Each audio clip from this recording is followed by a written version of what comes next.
J'ai eu, et c'est ça qui m'a vraiment alertée, du sang, des caillots de sang à gogo au niveau des selles. Tu as vu combien de gastro-entérologues et pourquoi tu en as vu autant? Ne sachant pas du tout, ce qui me plaît, maintenant, dans ma vie, enfin de nouveau, je ne sais pas vraiment où aller, donc ça a joué. Mais, les 2 ensemble, je pense que ça a fait, un petit, check dans mon corps, voilà, et je dis: «Ouais, ça va». Ouais, bon, l'esprit, le corps, ils étaient pas OK, et le corps a parlé. Et c'est là où il faut essayer de se remettre dans un cercle vertueux en se disant bah, ce sera toujours là, cette tarte au chou-fleur, elle sera toujours là, même si on n'a plus, j'en refais. Ce chocolat, il sera toujours là, si on n'a plus, j'en rachèterai. Mais aujourd'hui, à l'instant T, j'en mange que cette quantité-là, parce que c'est la quantité qu'il me faut, c'est la quantité qui suffira à assouvir mon envie. C'est voilà, Lynn, ton corps dit stop, donc repose-toi. Voilà, les choses arrivent peut-être pas par hasard, disons.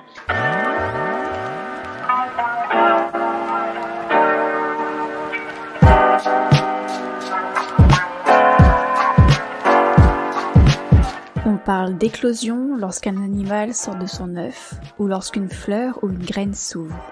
Éclosion signifie également l'apparition, la manifestation de quelque chose qui naît, qui sort de sa coquille, de son enveloppe.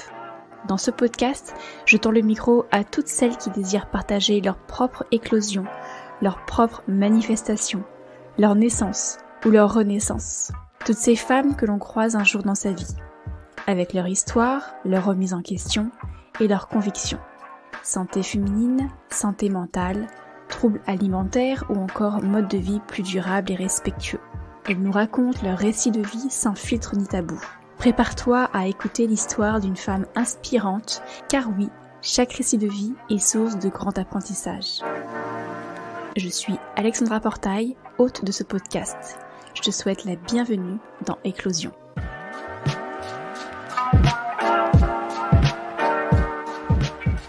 Aujourd'hui, nous partons à la rencontre de Lynn, une jeune femme de 27 ans qui a été diagnostiquée d'une pathologie digestive, à savoir la rectocolite hémorragique.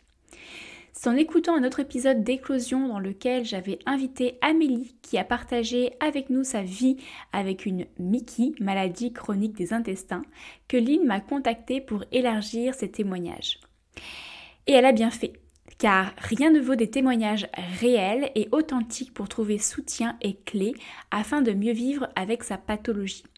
Je mettrai d'ailleurs le lien de l'épisode avec Amélie, c'est le numéro 126, dans la description de cet épisode pour que tu puisses aller l'écouter après celui-ci si tu le souhaites.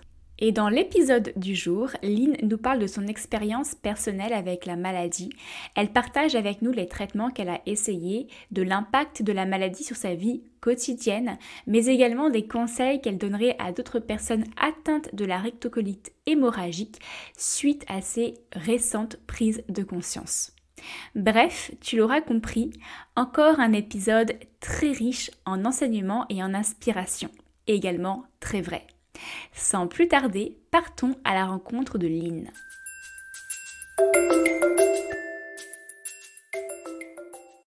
Bonjour Lynn et bienvenue sur le podcast Éclosion. Je suis très contente de pouvoir t'accueillir aujourd'hui car tout d'abord c'est même une demande de ta part de venir intervenir sur le podcast suite à l'écoute d'un précédent épisode. Car tu voulais partager ta propre histoire. Donc, eh bien écoute, nous voici, nous voilà, après moult annulations et reports d'enregistrement, on est là toutes les deux réunies pour pouvoir découvrir un petit peu ton histoire et ce que tu as à nous partager aujourd'hui.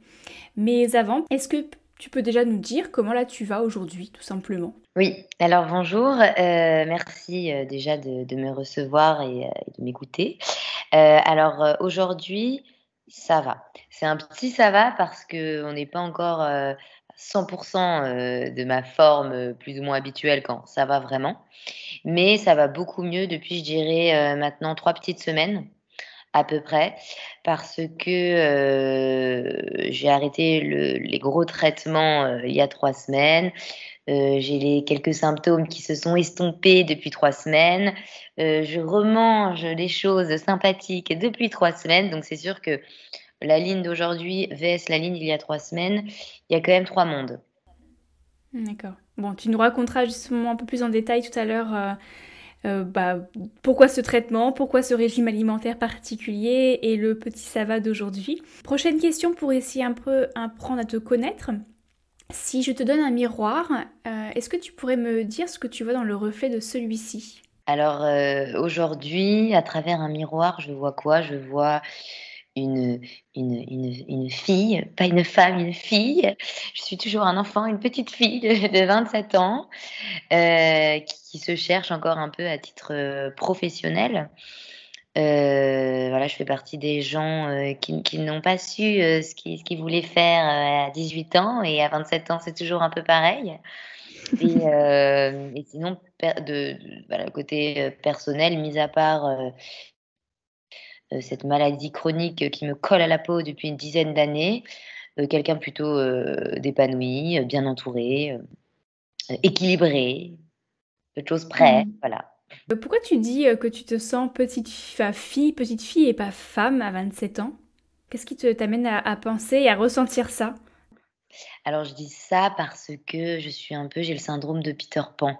En quelque sorte, je ne veux pas grandir, et 27 ans finalement, bon, 27 ans c'est jeune, hein, j'en ai conscience, mais c'est vrai depuis je dirais à peu près, oui, 2 ans, plus ou moins, depuis mes 25 ans, je commence à ne plus voir la vie défiler. C'est-à-dire que je sais que j'ai que 27 ans, mais depuis 2 ans, j'ai pris, 2 ans dans la figure, façon de parler, la vie passe très, très, très, très vite, et je sais qu'à l'heure actuelle, j'ai que 27 ans et c'est jeune, mais je sais que le 35 ans, que le 42 ans, façon de parler, c'est demain, quoi.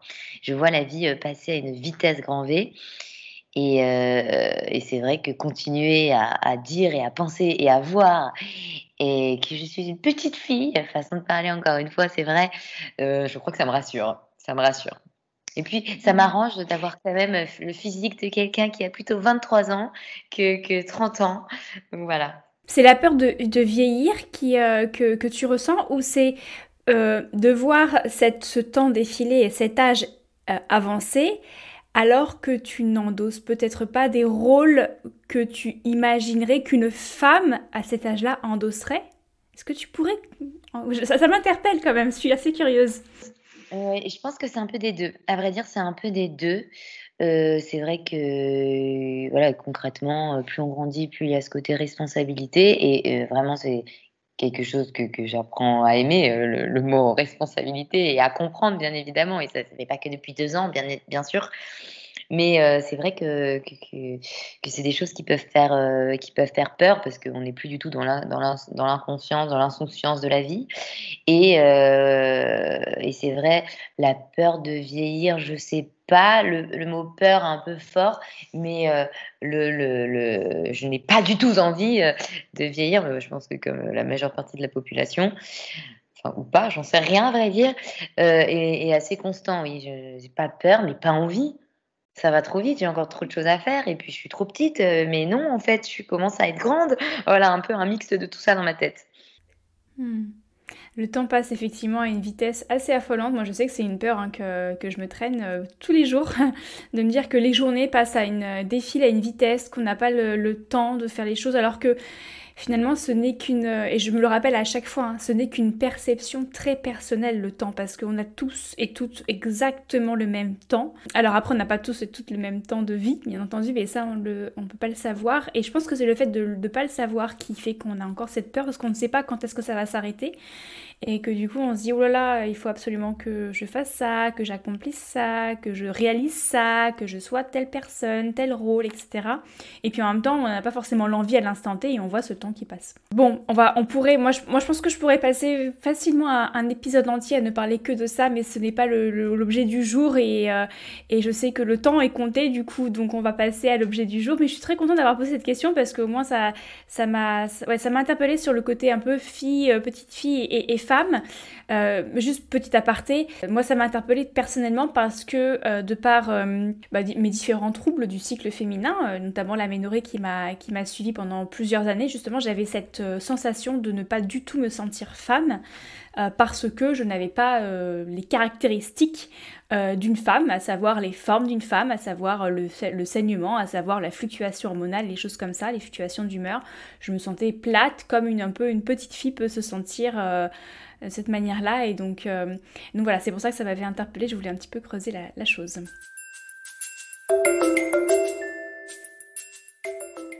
Alors, eh bien écoute, je te propose que l'on passe au plat et que l'on passe à ton histoire au sujet de ta maladie chronique que tu as très brièvement évoquée. Tu m'as dit avoir été diagnostiquée il y a 10 ans de la rectocolite hémorragique, parce qu'on a déjà eu quelques petits échanges en off micro. Avant que tu nous racontes un petit peu ton cheminement au travers de cette maladie, j'aimerais que l'on revienne un petit peu sur quelques définitions, parce que tout le monde ne sait pas forcément ce que c'est. Et au-delà d'une définition officielle que l'on peut d'ailleurs toutes et tous retrouver sur internet ou dans des livres, le plus important pour moi c'est de savoir comment la maladie, la pathologie, le trouble, peu importe comment on souhaite nommer ça, est vécu par la personne en question, parce qu'on vit nos maladies, nos pathologies, nos troubles, nos bagages de manière très très différente. Et c'est ça je trouve qui est intéressant de savoir. C'est très très personnel. D'ailleurs, tu me disais aussi au préalable de l'enregistrement, on a tous la même maladie, mais on vit toute la maladie différemment. Donc pour toi, est-ce que tu pourrais nous expliquer un petit peu ce qu'est la rectocolite hémorragique avec tes propres mots et surtout comment toi tu vis cette maladie? Alors pour moi, la rectocolite hémorragique, de manière assez simple et directe avec mes propres mots, donc concrètement, c'est l'inflammation bien sévère, bien hard du système digestif. Donc la rectocolite hémorragique, ça attaque plutôt le côlon, alors que un Crohn va attaquer plutôt le grand intestin. Et du coup, moi, c'est la rectocolite hémorragique, donc c'est vraiment côté côlon et plus bas, et complètement enflammé, en hémorragie, donc en sang. Comment je le vis depuis 10 ans? Je le vis plutôt bien dans le sens où, pour m'être renseignée de gauche à droite et notamment depuis ma dernière crise en date qui était encore il y a 3 semaines et finalement qui n'est pas 100 guérie, je dirais. Enfin guérie, encore une fois, on ne guérit jamais. C'est vrai que quand la maladie, toque à notre porte, donc c'est-à-dire pour moi il y a 10 ans, c'est vrai qu'elle est ancrée en nous et elle vient par cycle. Donc voilà, elle vient, elle part. Chez certains individus, elle vient et elle reste, tous les jours malheureusement. C'est plus compliqué du coup à la faire, partir non, mais du coup à la faire s'endormir. Certaines personnes du coup, par crise, peuvent avoir, une crise qui peut durer 2 semaines, 2 mois, 1 an, 2 ans, 3 ans et s'arrêter d'un coup d'un seul. Et c'est vrai que moi, pourquoi je la vis plus ou moins bien? Parce que déjà, moi, je suis quelqu'un, du moins, qui essaie dans la vie de tous les jours d'être plutôt positif, parce que j'estime que le positif attire le positif et que même quand on est malade, finalement, c'est intéressant de garder cet état d'esprit. Donc ça, c'est ce qui m'a aidée, on va dire, jusqu'à présent, même si quand je suis en crise, je suis humaine quand même, donc je suis comme tout le monde. On a clairement des moments down, on broie du noir comme je dis quand je suis en crise, notamment la première re bien hard que j'ai vécue il y a 10 ans. Je me vois redire: «Je broie du noir, je dois dormir avec quelqu'un le soir», parce que finalement, quand cette maladie se déclare, notamment au début, quand on connaît pas trop les symptômes, qu'on sait pas trop ce que ça veut dire, bah, concrètement, on voit 15 000 docteurs gastro-entérologues différents, on prend 15 milliards de médicaments différents, le temps de trouver le bon traitement. En plus, Crohn et rectocolite, c'est des maladies voisines, donc le temps qu'on trouve vraiment, du moins chez moi, si tu as plus un Crohn, une rectocolite, ça aussi, ça avait pris du temps. Enfin, c'est vrai que concrètement, moi, la première crise, j'y viens il y a une dizaine d'années. Elle a duré, j'avais 18 ans, je rentrais dans la vie de «grand» entre guillemets.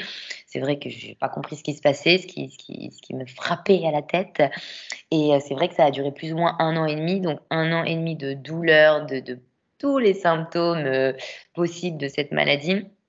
Heu et heu oui, 1 an et demi où j'ai vu, 15 000 gastro-entérologues différents jusqu'à trouver, la bonne qui me suit encore actuellement. Des médicaments, horribles, sachant que moi, je suis plutôt enfin contre les médicaments, tout est relatif, je suis pas, à prendre des plantes dès que je vais pas bien, et pourquoi pas, je suis pour les plantes. Mais dans le sens où, à un moment donné, vive la médecine, enfin concrètement, vive la médecine, vive les médicaments. Mais c'est vrai que prendre à 18 ans, ou avant ou après, importe, pour un temps indéterminé du coup, parce que quand on est malade chronique, c'est quand même des médicaments potentiellement à vie, même quand la maladie est au repos. C'est sûr que voilà, prendre beaucoup de médicaments un peu tous les jours par-ci par-là, que ce soit moi, que ce soit mon entourage, mes parents, quoi, c'était, juste hors de question de prendre autant de médicaments, pour la vie, quoi, et encore plus quand on est en crise. Donc c'est vrai que c'était un cheminement psychologique aussi, très, très intense, notamment à 18 ans. Donc déjà là, j'ai 27 ans, j'ai l'impression que j'en ai 22, mais alors à 18 ans, concrètement, je sais même pas si j'en avais 12. Voilà, façon de parler encore une fois. Et c'est vrai que c'était tout un cheminement, et c'était vraiment psychologiquement très dur. Et voilà, quand ça s'est déclaré, au final, j'ai pris pendant, je sais pas, 4-5 mois, pas mal de médicaments, dont, du Pentasa. Donc le Pentasa, pareil, pour moi, le Pentasa, c'est un peu le Doliprane pour, le tube digestif. C'est ce que j'ai pris, ce qui à l'époque n'avait pas suivi, donc j'avais d'autres médicaments et compléments de médicaments, je ne sais plus exactement les noms, mais je sais qu'il y en a un que j'ai bien détesté, la cortisone. Donc les corticoïdes, bien évidemment, même les docteurs, généralement, ils évitent, ils veulent éviter aussi de les donner à leurs patients. Mais pour vous dire, voilà, on est au point où, quand on est amené à prendre de la cortisone long terme, donc bien sûr, quand on se casse le poignet et qu'il faut prendre la cortisone 3 jours et demi, ça, voilà, tout le monde est potentiellement passé par là. Bon, peut-être pas casser le poignet, mais bon, voilà, on s'est comprises. Et mais c'est vrai que quand on dit, voilà, à quelqu'un, «Tu vas prendre de la cortisone, long terme», parce que du moment où ça dépasse le 2 semaines, concrètement, pour moi, ça passe sur du long terme, tellement c'est fort et finalement nocif parce que ça atteint d'autres organes dans le corps, notamment le foie, les reins. Donc c'est vrai que c'est en plus, ça, c'est quelque chose aussi qui potentiellement peut te faire, gonfler. Donc moi, à l'époque, encore maintenant, mais à l'époque doublement. Alors moi, si je gonfle, donc en d'autres termes, grossis à cause d'un médicament, en fait, c'est hors de question. Si demain je grossis, c'est à cause de moi et moi-même. Ce ne sera pas à cause d'un médicament. Je suis assez malade, je prends assez de choses dans ma vie pour en plus ne pas grossir. Voilà, ça a toujours été dans ma tête, encore plus à 18 ans. C'est vrai que c'était, tout un truc, et on m'avait dit, donc: «Tu manges pas ça, tu manges pas ça, tu manges pas ça et ça ira», sachant que moi je fais partie des gens aussi, qui mangent plutôt beaucoup, plus que ma faim, parce que très gourmande, parce que famille de bons vivants, parce que, voilà, par exemple, le fait d'aller au restaurant quelques fois par semaine entre amis ou en famille a toujours été un peu dans mon rythme de vie ou quoi. Enfin bref, d'un coup d'un seul, tout ça aussi ça doit changer. Notamment pourquoi? Parce que tu prends des médicaments dont un qui peut te faire gonfler. Ce qui c'est pas le symptôme le pire, gonfler, parce que voilà, au pire après tu te dégonfles parce que c'est aussi pas mal de la rétention d'eau, mais bon, psychologiquement, ça je me souviens que ça m'avait beaucoup perturbée. Donc notamment, faut rien manger salé. Bon, je fais partie des gens qui ne rajoutent pas du sel dans les plats, donc OK, super. Mais bon, pour moi, c'est plus que ne pas rajouter du sel dans les plats.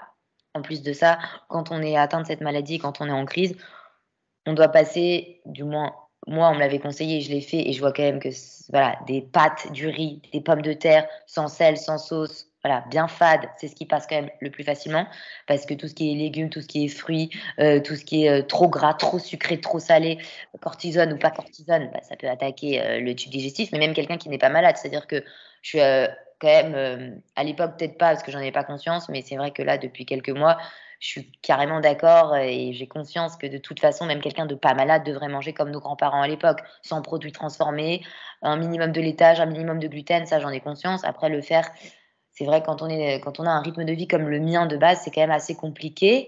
Mais bon, soit. Et c'est vrai que, à l'époque, j'avais pas trop le choix, et notamment, la cortisone, elle guidait un peu ma vie parce que j'avais ce côté aussi de, je veux pas grossir/gonfler à cause de ça, en fait. Donc bon, je me souviens qu'au lieu de potentiellement prendre, 3,5 kilogrammes ou bien plus, parce que c'est vrai que sur 4-5 mois de cortisone, il y a quand même, risque de prendre plus. Enfin bref, j'avais perdu, je pense, 8 kilos, mais du coup un peu de dépression aussi, et de peur de la nourriture ou je ne sais quoi. Donc en plus, au-delà d'être bonne vivante aussi, je pense que ça fait une dizaine d'années, j'ai toujours du coup beaucoup mangé, plus que ma faim ou quoi que ce soit, mais ça fait quand même une dizaine d'années que je pense que je fais des crise de nourriture, me réveiller à 3 heures du matin parfois pour absolument manger ça, ça, ça, alors que je n'ai pas faim à 3 heures du matin, tout va bien. Je te coupe, est-ce que tu penses que c'est cette maladie qui t'a peut-être amené à une relation un peu plus conflictuelle avec l'alimentation, ou est-ce que tu penses que c'était déjà un petit peu présent chez toi avant? Si, je pense que c'était déjà un petit peu présent parce que tout le monde, j'estime, enfin, c'est une généralité, c'est ma généralité, j'estime que tout le monde est à peu près amoureux de la nourriture d'une certaine façon. C'est normal. La nourriture, on a, on a notre cerveau, on a une partie limbique qui est liée aux émotions et au plaisir, et la nourriture, l'alimentation nourrit une partie de ce cerveau-là, donc c'est normal que on ait une relation émotionnelle avec l'alimentation. Après, c'est jusqu'à quel point. C'est ça, c'est ça. Donc ça, je Mm. j'en doute pas une seule seconde. Mais c'est vrai, non, je dirais que c'était déjà un peu avant ce penchant un peu extrême. Moi, je suis assez extrême dans tout dans ma vie. Du coup, je le montre pas forcément, ou mes très très très très proches le sentent sur certains sujets. Et voilà, et où la personne la plus proche de mon entourage sait que c'est sur tous les sujets de ma vie où je suis assez extrême. Du coup, et ben, le sujet nourriture a toujours été un peu extrême. Enfin, quelqu'un qui va me voir une journée lambda ou le temps d'un restaurant, bah, je sais me tenir et je sais faire semblant. Mais la vraie ligne a toujours été un peu extrême, ouais, extrême. Et mais Mm. depuis cette maladie, ouais, c'est vrai que ça s'est accéléré parce que c'est depuis une vraie dizaine d'années que potentiellement je vais me lever la nuit, que j'adore manger ce que j'aime pas, que j'adore finir les plats des autres, que potentiellement il y a une période de ma vie où presque je refusais telle et telle invitation au resto ou chez les gens parce que je sais très bien d'avance que je suis incapable de me contrôler. D'autres, bah, du coup, sont potentiellement comme moi, mais vas-y, c'est pas grave. Moi, après, il y a toujours eu le côté oh là là, je m'en veux parce qu'en fait, je me fais mal au ventre. Vraiment, j'attends vraiment que du coup le ventre soit archi gonflé, l'estomac aussi soit archi gonflé, et après il y a ce côté regret, regret, regret, regret, et ça c'est surtout depuis 10 ans. Ce qui n'arrange pas derrière éventuellement effectivement la maladie, puisque bon, la période de crise est quand même ce qui reflète le pic inflammatoire de l'intestin, et donc l'inflammation, comme tu le disais très bien, arrive notamment par les produits ultra transformés, comme tu le mentionnais tout à l'heure, et puis aussi par l'excès. C'est ça, et du coup aussi ça, on me l'avait déjà dit, mais bon pareil, moi il y a encore 2-3 mois avant cette crise où j'ai pris quand même conscience de choses de plus que qu'en 10 ans. C'est aussi beaucoup dans la tête. Non, venez avec moi une journée, c'est clairement physique, hein, mais je veux dire tout ça, et après voilà, ça je l'avais déjà vu, entendu, lu. C'est vrai que les maladies chroniques, n'importe lesquelles, pardon, ça vient potentiellement par énormément d'anxiété, énormément d'angoisse, énormément de stress, pas spécialement, enfin, carrément enfoui justement en nous, et d'ailleurs, c'est souvent encore une fois, j'ai généralité, mais de ce qui ressort, c'est vrai que c'est les personnes qui communiquent, hein, qui savent communiquer, qui ont pas de souci de blablater, mais les choses un peu plus négatives, ben, du coup, on va les garder, ou on va faire semblant assez souvent, on va faire Pour garder la face. voilà, toujours, toujours, toujours, toujours, et donc au Mm. final, bah, ouais, le corps il suit plus, il explose, et tellement finalement on est des stressés, des angoissés et on parle pas assez finalement, et ben, le corps parle à notre place et on a carrément une maladie chronique, quoi. C'est quand même, qu'on est au top de l'angoisse et de tout ce qui va avec. Dans les maladies chroniques et qu'on appelle aussi inflammatoires, il faut être à la recherche et à l'affût de tous les facteurs inflammatoires, tous les facteurs qui allument le feu en nous. Et le stress en fait partie. C'est ça, et après, moi enfin, c'est quand même beaucoup, c'est des caractères. Enfin, moi, on me changera pas non plus. Je suis un peu une stressée de la vie de nature. J'essaye depuis 2-3 mois, du coup, de faire, voilà, de faire de plein de petites choses, que je faisais pas forcément avant, et c'est vrai que ma nature, elle est là, et voilà, elle revient un peu, too much. Moi qui pensais un peu avoir calmé, certains aspects de ma personnalité, en fait, voilà, ça fait quand même partie de moi, donc bon. Mais bon, c'est vraiment un travail de vie. Donc c'est vrai que depuis 10 ans, j'ai eu cette grosse crise qui a duré plus ou moins 1 an et demi. On a enfin su que c'était plutôt une rectocolite.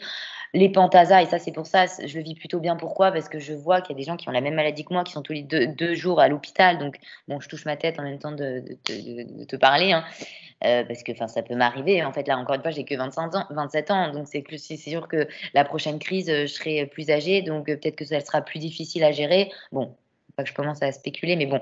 Bref, c'est vrai que là, à l'heure actuelle, depuis 10 ans, Au final, j'ai régulé tout ça, on va dire, avec le Pentasa, donc le fameux Doliprane, du tube digestif qui me suffit.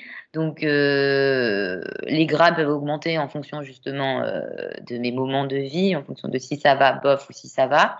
Donc en 10 ans, donc j'ai eu cette grosse crise qui s'est plus ou moins gérée, où j'ai un peu géré l'alimentation et du moment où j'allais mieux, bah, en fait, j'ai tout remangé et j'ai jamais voulu voir un naturopathe. Enfin, j'ai jamais été vraiment intéressée par le sujet, surtout qu'au final, vu que, bah, après ça allait, que ma gastro-entérologue m'a toujours dit: «Bah, tu peux tout». Bon ça, c'est les médecins en général, mais bon, je la crois, 10 ans après, je suis toujours, chez elle et fière d'être suivie par elle d'ailleurs.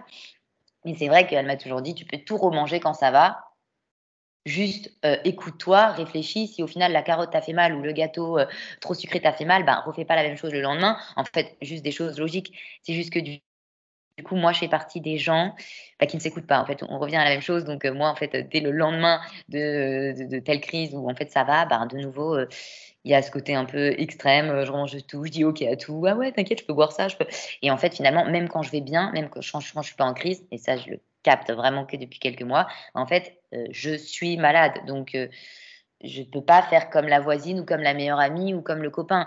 Mais ça, c'est plus dur à comprendre quand ça va, finalement. Du coup, en 10 ans, j'ai eu d'autres crises, mais beaucoup plus gérables. C'est-à-dire que j'ai pas dû appeler, la gastro, ma mère, mon père, ma cousine, ma meilleure pote, voilà, j'ai pas dû alerter tout le monde, disons. J'ai géré à ma sauce, sachant aussi qu'il faut dire ce qu'il est, que j'oubliais pas mal les médicaments. Je j'ai jamais compris pourquoi j'oubliais les médicaments parce que la pilule, je l'ai jamais oubliée en 11 ans. Oui, je prends la pilule depuis 11 ans. Je l'ai jamais oublié, enfin une fois. Bref, bon, ne jamais dire jamais, je touche ma tête, mais voilà, tout va bien. Et le médicament, le Pentasa, je l'ai eu en plusieurs formes en plus, justement, pour tester. Peut-être que celui-ci, je vais plus le digérer que celui-ci, enfin moins l'oublier, pardon, que celui-ci. Mais bon, il y a plein de fois où j'ai clairement oublié le Pentasa, mais aussi, il y a aussi plein de fois dans ma vie où pendant un an, j'ai déjà oublié le Pentasa, mais ça allait. Mais après, voilà, à un moment, c'est revenu, donc peut-être c'est parce que j'ai oublié le Pentasa pendant un an. Enfin bref, ça, c'est des questions où littéralement, j'ai pas réellement la réponse, pardon. Mais c'est vrai que voilà, en 10 ans, j'ai eu d'autres crises, mais beaucoup plus gérables. J'ai jamais fait, de nouveau un régime, sans résidus ou quoi que ce soit comme j'ai fait il y a 10 ans, jusqu'à arriver. Et avant que tu passes à cette fameuse crise justement sur laquelle je voulais qu'on s'arrête,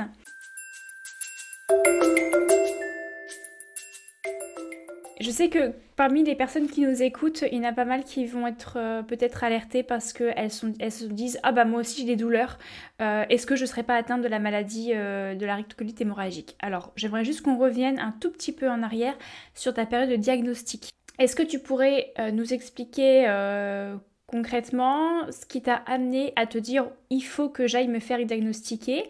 Quels étaient les symptômes qui sont apparus un petit peu du jour au lendemain peut-être chez toi? Oui.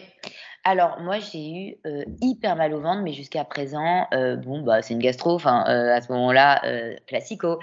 Mais très, très mal au ventre quand même. Mais bon, j'en parlais pas, je me suis dit: «C'est bon, allez, je vais à l'école demain, tout va bien». Bah, des symptômes un peu bizarres que j'ai laissés déjà pendant 10 jours. Bon, soit enfin bizarre, non, mais très intense. À un moment donné, ce n'est pas une gastro, mais voilà, pour vous dire vraiment les symptômes gastro qu'on connaît tous. Et ce qui s'est rajouté et C'est-à-dire douleur, diarrhée? oui, voilà, douleur, diarrhée, même un peu sueur, au front, toilette assez D'accord. 100. Et au bout de 10 jours, plus ou moins, hein, j'ai eu et c'est ça qui m'a vraiment alertée, du sang, des caillots de sang à gogo au niveau des selles. Du coup, c'était même pas, en allant aux toilettes à proprement parler, c'était ça aussi, mais c'était, tout simplement, des allers-retours, mais 40-50 allers-retours aux toilettes, concrètement, souvent, voire tout le temps, que du sang, du sang, du sang, des cailloux de sang. Et c'est là où tu te dis: «Ah, ce n'est pas une gastro». Mmh. Et c'est ça qui m'a alertée, mais j'ai quand même mis 2 semaines, pour vous dire le déni dans lequel je vis quand ça va pas. J'ai quand même mis bien 2 semaines, je pense, à me dire: «Bon, je vais en parler à mes parents, que j'ai des cailloux de sang et que je suis pliée en 18 et que je traîne de la pâte pour aller, rien que des toilettes à ma chambre, quoi». Donc voilà, j'ai mis du temps à en parler quand même et au final, j'en ai parlé et c'est là où, ben, spécialiste du tube digestif, de ce qu'il y a en bas, bon, bah, c'est une gastro-entérologue et c'est là que j'ai commencé à en avoir une, puis une autre, puis enfin voilà pour adapter tout ça. Tu as vu combien de gastro-entérologues? Parce que tu et pourquoi tu en as vu autant?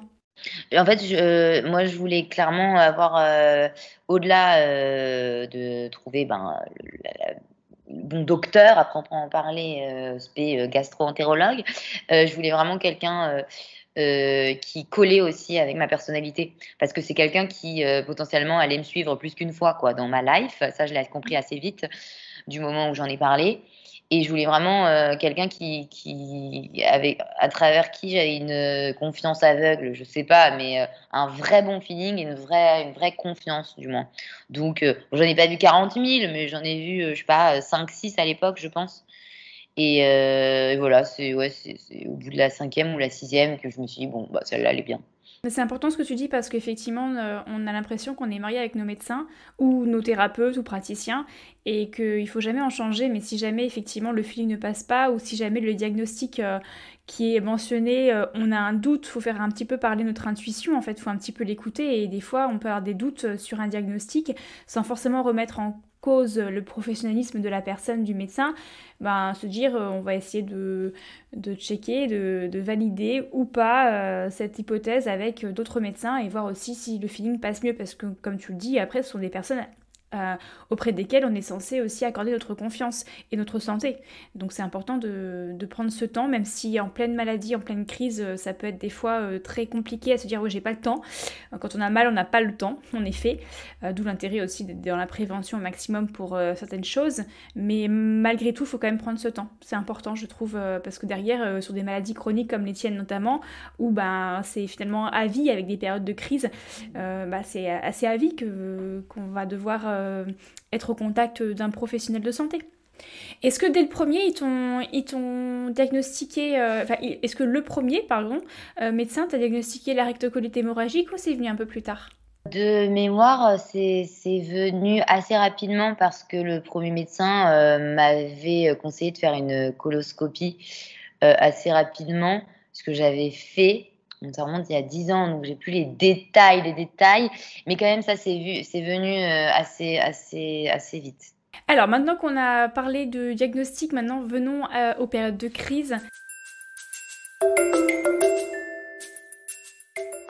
Comme tu le mentionnais, dans ce type de pathologie intestinale, on parle de crise, un peu comme des périodes de réveil de la maladie, un peu d'ailleurs comme j'aime bien l'expliquer, un volcan qui finalement parfois est endormi et parfois se réveille avec, à cause de différents facteurs, notamment des facteurs ici qu'on va nommer plutôt inflammatoires. Et lorsque l'on s'est eu la dernière fois au téléphone, tu me disais être en pleine crise. Et donc tu as très rapidement mentionné là et je t'ai coupé avant qu'on en parle. Est-ce que tu peux nous raconter qu'est-ce qu'une crise chez toi, comment elle se déroule, notamment peut-être particulièrement celle-ci, comment tu la vis et ce que tu mets en place pour la soulager? Jusqu'à présent, quand j'avais des crises, voilà, je les gérais mal, pas bien et puis voilà, j'étais là: «Ah, c'est rien, c'est rien». Bon et du coup, parlant de cette crise, qui m'a impactée, plus que les autres et que j'ai gérée, mieux que les autres et du coup, carrément. Alors, oui, là, début d'année, 2023, j'ai eu, cette crise qui s'est déclarée. Donc pareil, on ne sait pas exactement le pourquoi du comment elle décide de se réveiller quand elle se réveille, mais on estime que entre autres, c'est à cause d'énormément de stress, d'angoisse et cetera et cetera et c'est vrai que moi, je l'explique du coup, par le fait, d'avoir été, au chômage, mais par choix, hein, enfin concrètement, rupture conventionnelle, tout s'est bien passé. En ne sachant pas du tout, ce qui me plaît, maintenant, dans ma vie, enfin de nouveau, je ne sais pas vraiment où aller, donc ça a joué et en plus, en même temps, j'ai, effectué un achat immobilier, donc je pense que les 2 ensemble, même si je l'ai fait, c'est que voilà, je pouvais le faire à l'instant T, mais les 2 ensemble, je pense que ça a fait, un petit, check dans mon corps, voilà et je dis: «Ouais, Mmh. ça va». Ouais, bon, l'esprit, le corps, ils étaient pas OK et le corps a parlé. Je pense que c'est ça, mais pas que, sûrement pas que. En tout cas, j'ai eu cette crise début d'année et là, j'ai eu, de nouveau, un peu les mêmes symptômes dont on parlait avant, mais un peu semblable à plutôt il y a 10 ans que la dernière crise que j'ai eue, il y a 2 ans, mais voilà, qui a duré 1 mois et qui était OK. Bon, quand on a du sang, c'est jamais OK. Mais bon, voilà, j'ai remis, ah oui, je dis remis parce que oui, ce qu'on a aussi, mis à part du Pentasa, ce que j'ai quand ça va pas trop, il y a tout ce qui est, suppositoire, tout ce qui est lavement, ça c'est pas mal aussi. Non c'est juste qu'à ce moment-là, je me suis dit: «Bon, ben, je vais redemander, des petits suppos et des Pentasa que je prenais plus trop, non plus et puis ça ira». Et en fait, je voyais que c'était quand même, tout était beaucoup plus, abondant, que d'habitude et voilà, un peu ça ressemblait plutôt à il y a 10 ans qu'il y a 2 ans.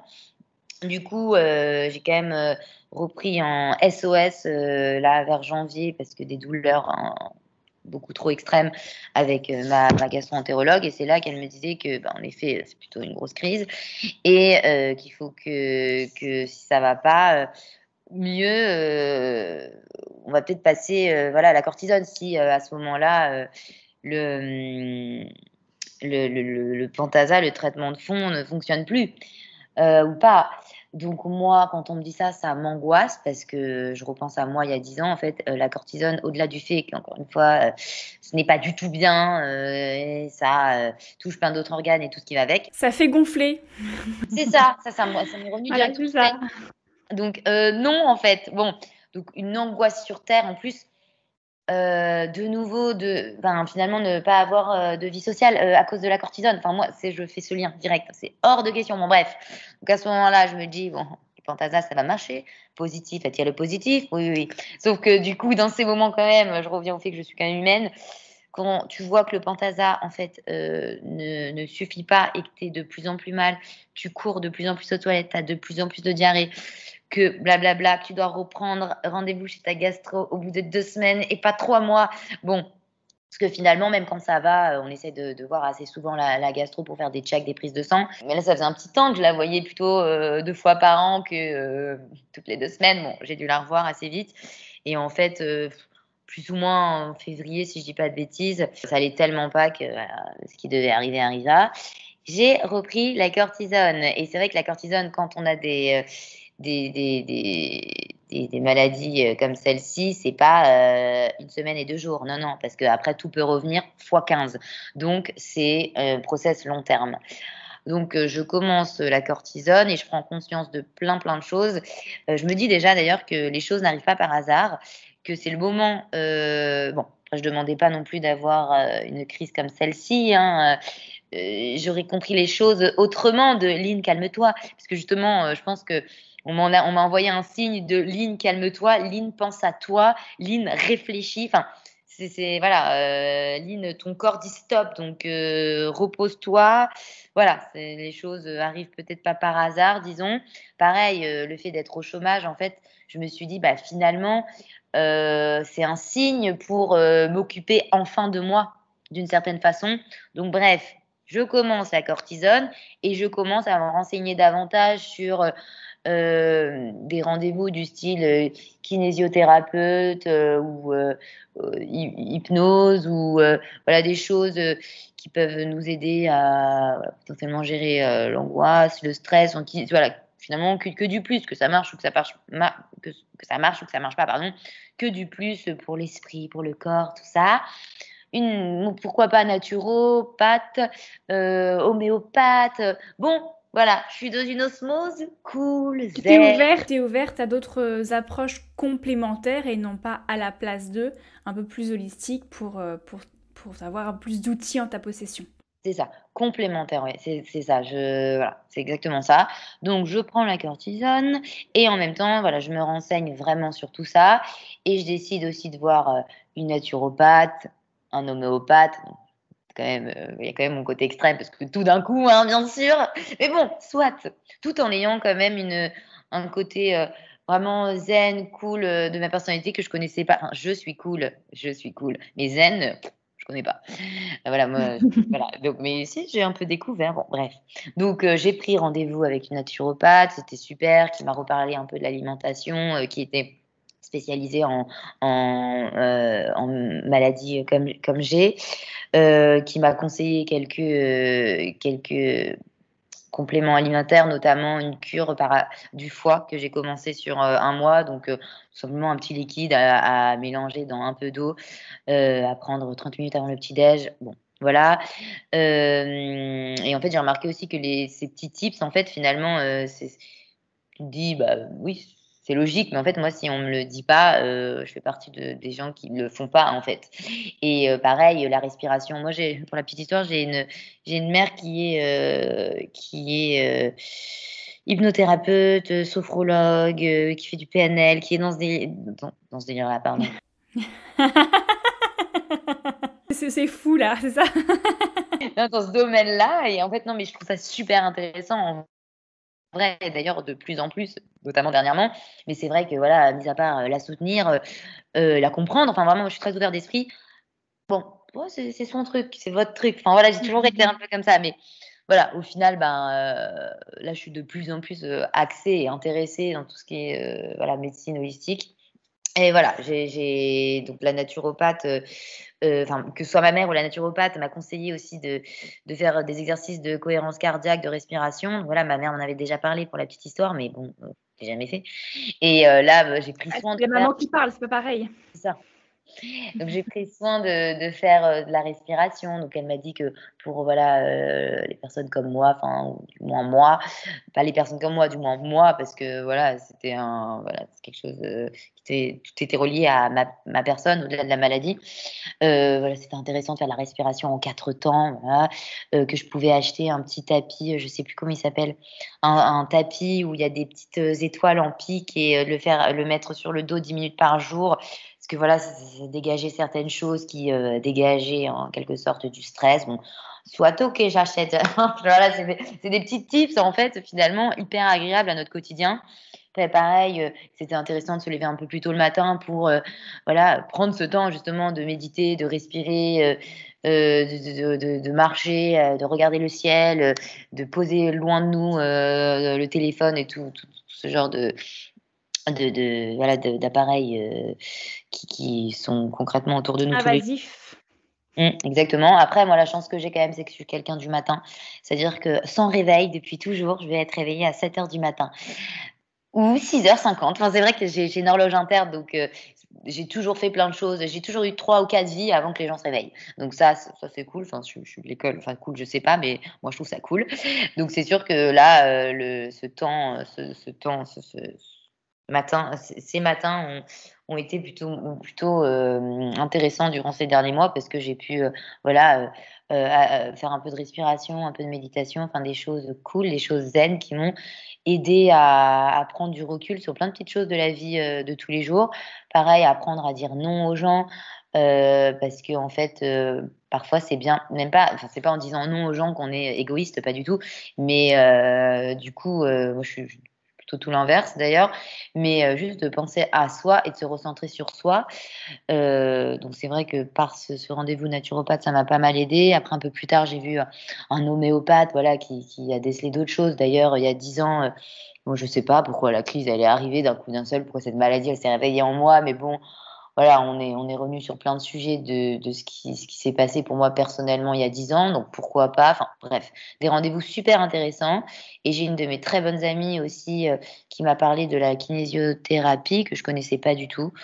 Donc ça, bon, il faut y aller vraiment pour comprendre et puis voilà, je suis, loin d'être une pro, donc je l'expliquerai mal, je pense et après chacun le vit à sa façon. Mais c'est vrai que voilà, c'est un peu une magnétiseuse, donc c'est un peu à base de vos chakras. Enfin, pareil, c'est un rendez-vous qui dure quoi? 1 heure et quart, 1 heure et demie, tout dépend et je pense que chaque, kinésio, fait sa séance, différemment. Mais en tout cas, elle te remet un peu les chakras, les bonnes ondes en place. Donc d'ailleurs, quelqu'un qui va très, très bien, aller chez une kinésio, c'est carrément cohérent. Enfin, c'est une thérapie Bah, de toute oui, façon dans une en vie. prévention Ça. avant que l'inflammation n'arrive. C'est ça et d'ailleurs, moi, je suis assez à dire que une thérapie dans une vie, que ce soit une kinésio, un psy, une sophro et cetera, c'est super bien. Même quelqu'un qui pète la forme et qui va super bien, qui a zéro problème de santé, enfin, c'est vrai que c'est, faire une petite, thérapie, good vibes dans sa vie, c'est super. Donc c'est vrai qu'à ce moment-là, je suis aussi allée voir une kinésio Et c'était super bien. Et vraiment, en sortant, j'ai vraiment l'impression qu'elle m'a remis en place les chakras au bon endroit. Bon, en plus, à ce moment-là, j'étais bien malade. Donc, c'est vrai que non, je suis sûre que tout ce que j'ai fait, finalement, ça a rajouté des petites pierres, des petites pierres à l'édifice, on va dire, pour aller mieux dans mon process. Et donc voilà, j'ai essayé de tout donner pour aller mieux psychologiquement d'une certaine façon et tout en ayant toujours cette cortisone. Donc voilà, pareil, pendant 2 mois, j'ai mangé, du riz, des pâtes, des pommes de terre, sans sauce, sans sel. J'ai refusé toutes les invitations au restaurant, toutes les invitations chez les copains, copines.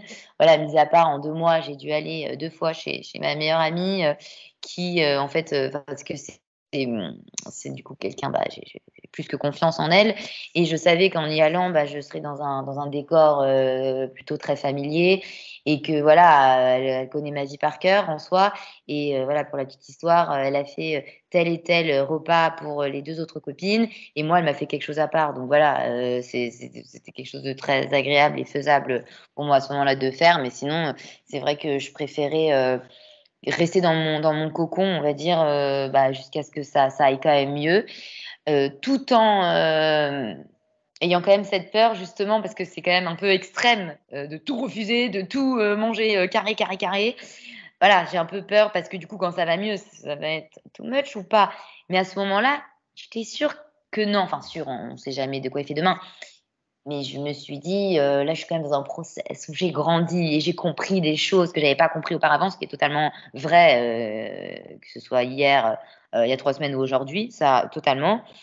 Mais voilà, c'était un peu affaire à suivre à ce niveau-là. Mais en tout cas, sur le coup, vraiment, j'ai pris soin de moi comme j'ai jamais fait en 2 mois, vraiment et Et maintenant, la crise est terminée, le pic est terminé, et tu en es où justement sur ces prises de conscience et peut-être faire en sorte que la prochaine ne soit pas tout de suite. alors, du coup, le pic est terminé depuis, je saigne plus, par exemple et je vais mieux, je me tiens debout sans des grosses douleurs depuis 3 semaines. J'ai arrêté la cortisone depuis 3 semaines.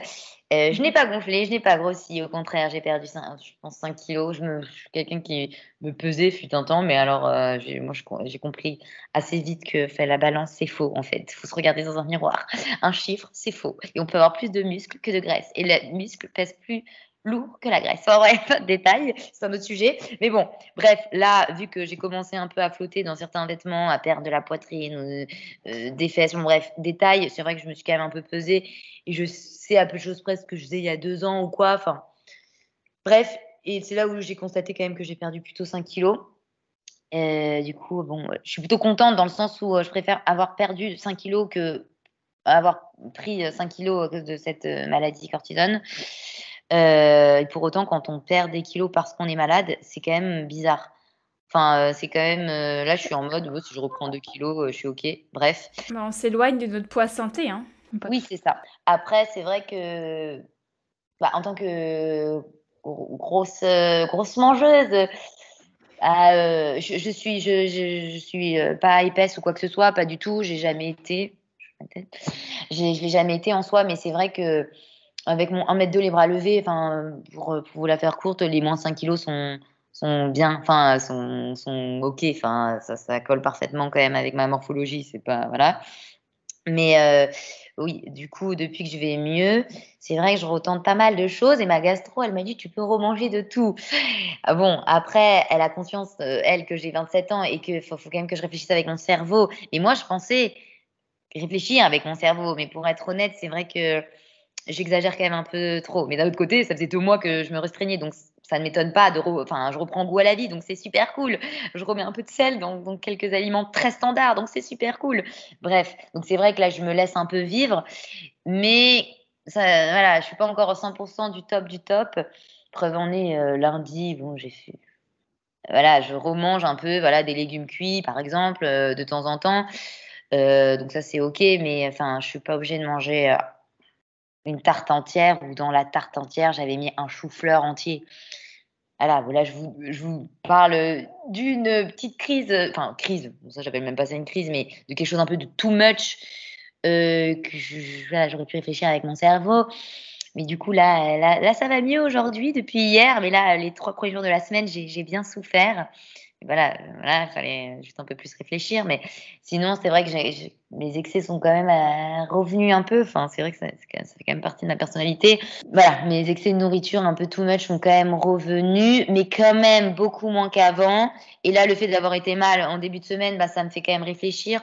Là, cet après-midi, je pars dans le sud 5 jours, chez une de mes meilleures amies. Oui, ça va être un peu folie parce que c'est le week-end, mais ça va être beaucoup moins folie parce que je suis quand même beaucoup plus raisonnée par justement, ces 2 mois de prise de conscience justement que j'aurais que ce que j'aurais été en partant, dans le sud, il y a encore, 6 mois, quoi. Là, c'est vrai que, voilà, j'ai encore des pics de crise, mais du coup, je comprends aussi que ça se gère peut-être par autre chose. Je dois aller voir un autre médecin. Ça, c'est du coup, c'est un autre souci du comportement, finalement.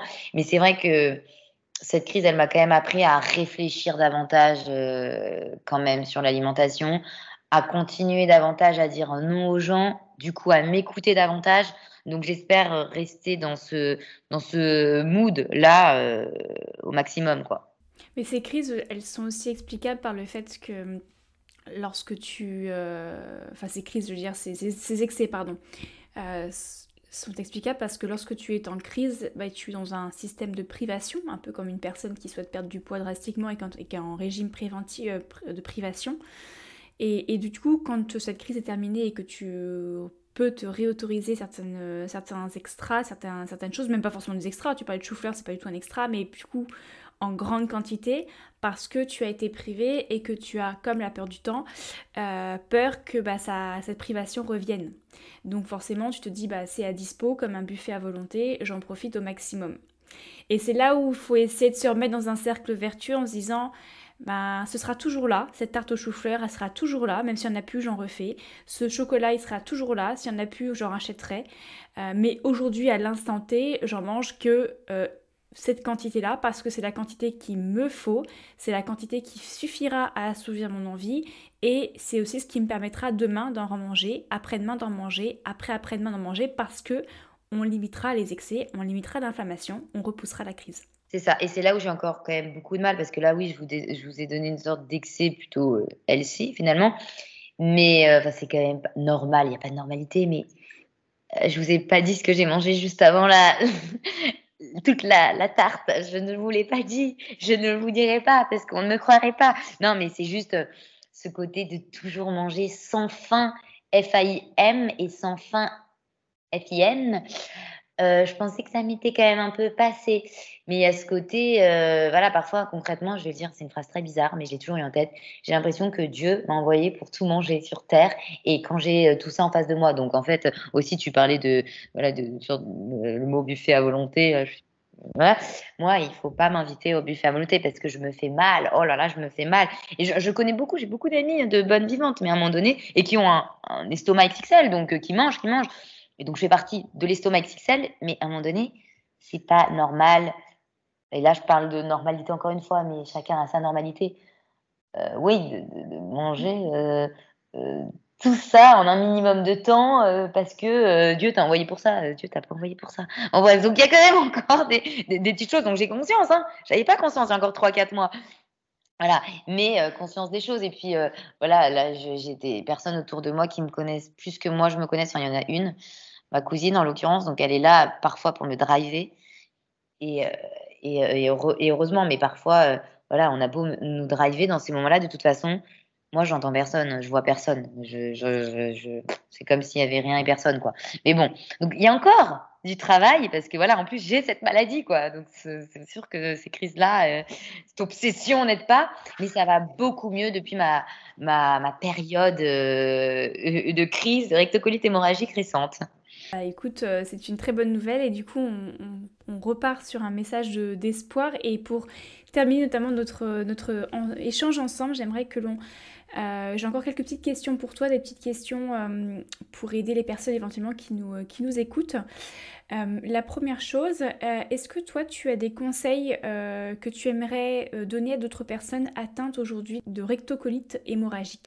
Alors ne pas hésiter d'aller voir, les médecines, du coup plus douces, enfin voilà, d'aller voir des naturopathes, homéopathes et d'aller, aussi également, suivre, ben, une thérapie donc soit, voilà, quelque chose, un peu standard qu'on connaît plus ou moins tous, voilà, psychiatre, psychologue, parce que ces maladies sont quand même, beaucoup aussi, dans la tête.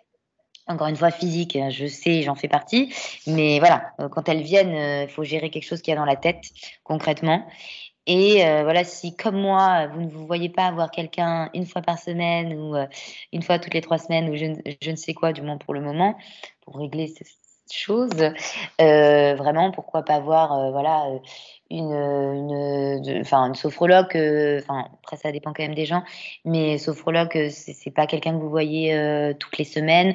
Pareil, l'hypnose et pareil, la kinésio, c'est pas quelqu'un que vous voyez, toutes les semaines. Donc ça, je dirais que c'est très important pour prendre soin de vous, pour que justement l'esprit et le corps deviennent amis. Parce que moi, c'est ce que bon, ça m'a pas étonnné, mais c'est ce qui en est ressorti. C'est vraiment que mon corps et mon esprit sont ennemis. Bon, je pensais qu'ils étaient amis, mais du coup là, j'essaie, tous les jours, bah, de faire en sorte qu'ils soient amis pour, qu'il y ait moins de douleurs, il y ait moins de crises, voilà. De toute façon, on rappellera jamais assez, notamment sur cette émission de podcast, qu'il y a un lien qui est maintenant officiel, hein, entre le cerveau et les intestins.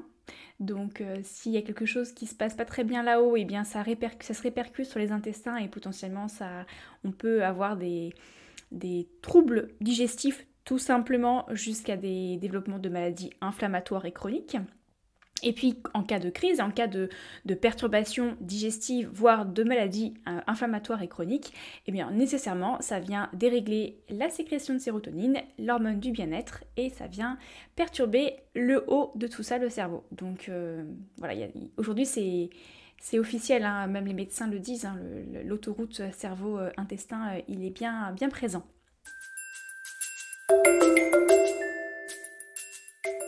Merci pour ces conseils, Lynn. Est-ce que tu as également des ressources peut-être spécifiques que tu aimerais partager également à nos auditrices qui t'ont peut-être toi aidé à mieux comprendre la maladie ou à trouver des pistes de solutions?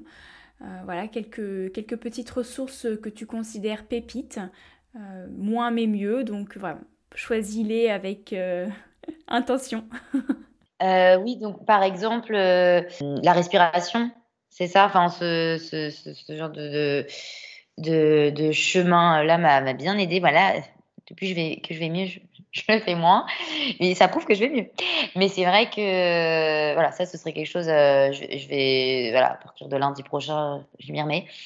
C'est quelque chose que j'ai fait vraiment tous les jours pendant 2 mois, un peu de respiration et pareil, moi je suis pas très patiente ou quoi que ce soit donc même 6 minutes de respiration, potentiellement, c'est trop. Enfin, je suis vite un peu dissipée. Mais 3 minutes par jour de respiration avec une petite application, c'est tellement simple et faisable. Donc, moi, voilà, ce que, en termes de ressources qui m'a bien aidée, c'est vraiment la respiration. Et voilà, là, je vais reprendre, peut-être pas tous les jours, parce que voilà, je vais mieux. Encore une fois, même en allant bien tous les jours, c'est intéressant. Mais voilà, soit tous les jours, soit tous les 3 jours, importe, mais respirer, ça permet vraiment de se recentrer, pardon, sur soi et d'avoir un petit moment, de zénitude, pour soi et soi-même, donc super intéressant. Après, ce qui peut être aussi, intéressant, c'est pratiquer des choses comme le yoga, le pilates. C'est vrai que c'est des petites pratiques que j'ai effectuées un peu cette année, au-delà de la maladie cette année, qui en effet, sont plutôt des pratiques douces, mais du coup, on est assez connecté avec le corps, donc c'est assez intéressant. C'est bon après je suis quelqu'un qui fait du sport depuis toujours, donc moi, je fais plutôt du sport style CrossFit, donc tout l'inverse du yoga. Mais c'est vrai que notamment quand voilà, quand on n'est pas bien, quand on est en crise, des sports plus doux, plus relaxants, qui se lient bien avec, le process de respiration, c'est pas mal. Et est-ce que depuis ces 10 ans, tu as trouvé du soutien auprès d'un groupe spécifique, d'une association, ou est-ce que tu as eu peut-être accès à des témoignages qui t'ont aidé à mieux comprendre la maladie, à trouver du réconfort ou pas du tout? Si, alors, depuis peu, du coup, depuis cette crise-là, donc depuis, 2 mois, je suis sur 2 groupes, Facebook, différents, notamment un, assez, simple, rectocolite hémorragique comme ça, c'est super, on parle entre malades et en fait, on se comprend, donc c'est assez intéressant. Après, il faut faire aussi attention, parce qu'on lit des choses, de personnes du coup qui ont des symptômes, beaucoup plus intenses, graves en fait, que soi parfois, hein, pas tout le temps, mais parfois et on peut se dire: «Ah donc c'est ça l'étape, la prochaine étape pour moi». Enfin, il faut faire quand même très attention. Il faut, avoir, les pieds sur terre, les épaules solides et être, et comprendre, avoir du recul et comprendre que c'est pas parce qu'elle, elle dit ça et elle a ça, que toi tu vas avoir ça, hein, bien sûr. Mais, tu peux retrouver, vraiment des gens qui te comprennent, donc c'est hyper intéressant et c'est hyper rassurant de pouvoir parler avec eux et pareil, j'ai créé un petit compte Instagram, que j'ai mis en privé un peu, journal intime, où justement, via des stories, je vais raconter un peu au jour le jour. Là, je le fais moins, mais au jour le jour, qu'est-ce qui se passe pour moi dans ma tête et dans mon corps, avec, les gens que j'ai pu croiser ou les médicaments que j'ai pu prendre, où j'en suis, voilà, au jour le jour et ça aussi, ça m'a pas mal aidée et sur ce compte Instagram, je suis que des naturopathes ou que des personnes qui ont les mêmes maladies que moi.